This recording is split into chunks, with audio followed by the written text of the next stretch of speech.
Good morning everyone. Welcome back to our lecture series of distributed DBMS. So इसके पहले के lecture में हमने यूनिट 4 जो हमारा है एक्चुअली में डेटा डिस्ट्रीब्यूशन अल्टरनेटिव्स, उसमें हाफ पार्ट कंप्लीट किया था अप टू डिज़ाइन अल्टरनेटिव, और रिमेनिंग पार्ट हम आज के लेक्चर में कंप्लीट करेंगे। तो हमने पहले लेक्चर में क्या देखा था वो थोड़ा रिवाइज कर लेते हैं, ठीक है। सो इस चैप्टर में सबसे पहले हमने देखा था कि डिज़ाइन के अल्टरनेटिव्स कौन कौन से होते हैं। There are two basically approaches, top down and bottom up. इनके बारे में हमने पढ़ा था फिगर में।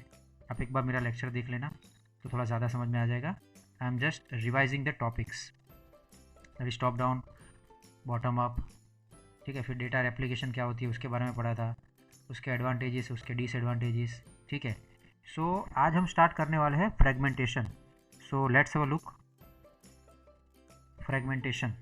सो बेसिकली फ्रेगमेंटेशन होता क्या है कि आपका कोई भी अगर डेटाबेस होता है, ठीक है, वो डेटाबेस एक पर्टिकुलर टेबल के अंदर स्टोर होता है। जैसे कि कहा जाता है कि एक पर्टिकुलर पेज टेबल क्रिएट होता है हर एक प्रोसेस का, ठीक है। तो ऐसे ही फ्रेगमेंटेशन इज़ व्हाट, अगर हम फ्रेगमेंटेशन वर्ड्स के बारे में बात करें तो it means dividing a table into a set of smaller table. Means एक बड़ी प्रोसेस को, एक बड़े टेबल को हम छोटे छोटे सबसेट में डिवाइड करते हैं।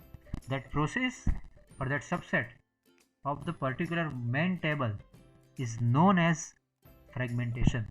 मीन्स जो हमने पार्ट डिवाइड किए बड़े टेबल के, वो parts is considered as a fragmentation, ठीक है।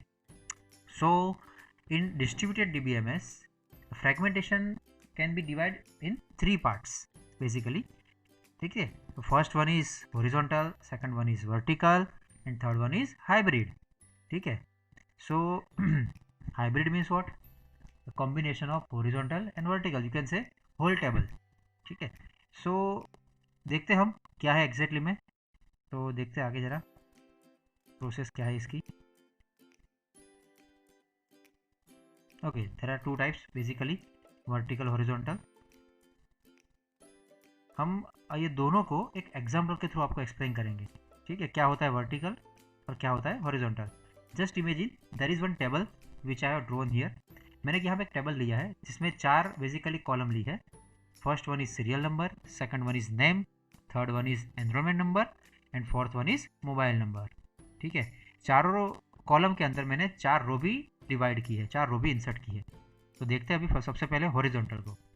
हॉरिजॉन्टल का मीनिंग क्या होता है कि हम रो वाइज उसको डिवाइड करेंगे। तो देखो ये कुछ समझ में आ रहा है, ये देखो, मीन्स हमने टेबल को 2 अलग अलग पार्ट में डिवाइड कर लिया अकॉर्डिंग टू दी रिक्वायरमेंट। मैं ऐसा नहीं कह रहा हूँ कि उसके इक्वल पार्ट होने चाहिए, समझ रहे हो, ऐसा नहीं है कि इसके इक्वल पार्ट ही होने चाहिए। इट मीन्स व्हाट कि आप कोई भी टेबल को हॉरिजॉन्टली अगर फ्रेगमेंट करते हो, ठीक है, तो ऐसा you can say that ideally हम इक्वल पार्ट में डिवाइड कर सकते हैं, बट इट नॉट मस्ट, ठीक है। तो ये एग्जाम्पल के तौर हमने क्या किया, जो पहले की 2 रो थी उसको अलग टेबल में कन्वर्ट किया, और लास्ट की जो 2 रो थी उसको हमने अलग टेबल में डिवाइड किया। हमने कैसे उसको डिवाइड किया, horizontally, row wise. That's fragmentation is known as a horizontal fragmentation. Now let's have a look of vertical fragmentation. देखो क्या है वर्टिकल। यहाँ पे हमने टेबल को कैसे डिवाइड किया कि कॉलम को अलग अलग कर दिया, दोनों कॉलम को। पहले नेम एंड सीरियल नंबर को अलग ले लिया, फिर enrolment number and mobile number को।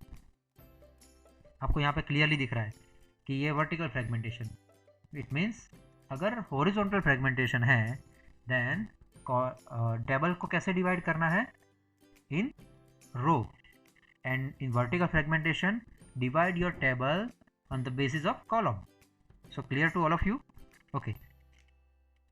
Now देखते हैं अभी आगे। Now the next is what? Distribution transparency. Okay, सबसे पहले ये समझने से पहले आपको ये पता होना चाहिए कि ट्रांसपेरेंसी का मीनिंग क्या होता है। Any idea about transparency? Transparency means ऐसे कोई सिस्टम जिसमें यूज़र और एडमिन, मतलब दोनों तरह से, सर्वर और क्लाइंट, ठीक है, दोनों एक दूसरे के डिटेल जान सके। ठीक है, मीन्स ट्रांसपेरेंट होनी चाहिए सिस्टम, सबको पता होना चाहिए कि एग्जैक्टली में हो क्या रहा है। ठीक है, इस डिस्ट्रीब्यूशन ट्रांसपेरेंसी का मीनिंग ऐसा होता है कि नॉर्मली जो सर्वर्स होते हैं उसमें जो भी डेटा वो डिस्ट्रीब्यूट करते हैं अपने यूज़र्स को, अपने क्लाइंट्स को, उसकी डिटेल वो नॉर्मली शेयर नहीं करते। But internally in distributed DBMS server is able to share the details of the data, उसके जो डेटा है उसकी डिटेल वो अपने क्लाइंट को शेयर करता है। So that's monopoly is known as a distribution transparency. हाँ, लेकिन इसमें एक ऐसा है कि हर एक ट्रांसपेरेंसी का पर्टिकुलर मीनिंग होता है। जैसे कि यहाँ पे डिस्ट्रीब्यूशन ट्रांसपेरेंसी के बेसिकली थ्री पार्ट्स डिवाइड किए हैं, दिख रहा है आपको, location transparency, fragmentation transparency and replication, जो हम आगे पढ़ चुके हैं दोनों को। देखते हैं फिर भी क्या है बेसिकली। सो फर्स्ट वन देखते हैं, लोकेशन। ओके, सो लोकेशन ट्रांसपेरेंसी। ठीक है, सो location transparency you can say that कि बेसिकली आप कोई भी डेटा सर्वर से एक्सेस करते हो, ठीक है, तो यूज़र को पता होना चाहिए कि ये जो डेटा है वो सर्वर में कौन से लोकेशन से मैं गेट कर रहा हूँ।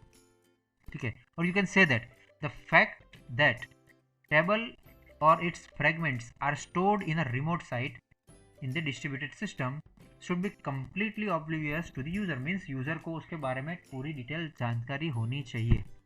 ठीक है, इससे बेनिफिट ये रहेगा कि सिस्टम में अगर कोई क्वेरी है तो यूज़र अपने एंड से बता सकता है कि भाई इस ड्राइव से मैंने ये एक्सेस किया था, इस रिमोट साइट से मैंने ये एक्सेस किया था, और उसमें एक्सेस में ये प्रॉब्लम्स आ रही है। So that is important thing. So it's, I think it's clear to all of you, it's a location transparency.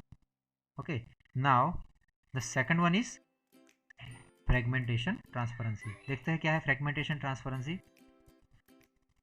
अगर फ्रेगमेंटेशन ट्रांसपेरेंसी क्या करती है कि कोई अगर टेबल है उसमें अगर आपको कुछ क्वेरी है, जैसे कि समझ लो कि आपके पास n वैल्यू की कोई टेबल है और उसमें मुझे कुछ क्वेरी है कि मुझे यही यूज़र का डेटा चाहिए। ठीक है, तो बेसिकली आप क्वेरी फायर करते हो तो क्या करते हो, क्वेरी में आप जो भी क्वेरी फायर करते हो तो क्वेरी का बेसिक फंडा ये होता है कि आपके टेबल को वो वर्टिकल या फिर हॉरिजॉन्टल या फिर हाइब्रिड, इस फ्रेगमेंटेशन में वो डिवाइड करके आपको आउटपुट देता है। आप देखना, आपको जो भी डेटा चाहिए वो पर्टिकुलर लिमिटेड ही होता है, वो पूरा टेबल आपको नहीं देगा। ठीक है, so in that way fragmentation transparency is easy to access the database. So clear? And the last one is replication transparency. So replication का मीनिंग ये होता है कि अगर आपके पास कोई डेटा है और वो आप एक्सेस नहीं कर पा रहे हो तो आपको सर्वर को रेप्लिकेट करना पड़ेगा, you can say that refresh करना पड़ेगा। सो उसके आर्काइव में से जो भी डेटा है वो आप गेट कर सकते हो। So replication transparency ensure that replication of database are hidden from the user. Means इसका मीनिंग क्या है, it enables the user to query upon table as if only single copy of table is exist. Means समझ लो कि अगर concurrency अकर होती है तो ये उसका एक you can say that concurrency के थ्रू ये ट्रांजेक्शन, मतलब ये क्या बोलते हो, ट्रांसपेरेंसी, ये फेल हो जाएगी। ठीक है, सो कॉन्करेंसी को ये स्टॉप करेगा, यू कैन से दैट। ठीक है, नाउ अगर कोई मल्टीपल डेटा आइटम को अपडेट करना है आपको, ठीक है, मल्टीपल, अगर आप रेप्लिकेशन का क्या मीनिंग है कि आप कुछ अगर अपडेट करते हो आपके टेबल के अंदर तो वो इंस्टेंटली रिफ्लेक्ट होना चाहिए। उसके लिए आपको क्या करना है, रिफ्रेश करना है या फिर उस सर्वर को या डेटाबेस को रेप्लिकेट करना है। अगर मल्टीपल अपडेट है कोई पर्टिकुलर डेटा आइटम के ऊपर, ठीक है, तो वो उसके टेबल की जितनी भी, मतलब वो एंट्री टेबल में जहाँ जहाँ भी होगी वो हर जगह पे वो पर्टिकुलरली अपडेट करेगा, and that process is known as an replication. Means अगर आप करते हो update only one place, but the effect is done in each and every place on which data you have do the transaction. So clear? So it's a replication transparency. ठीक है, ये exam में पूछा हुआ क्वेश्चन है।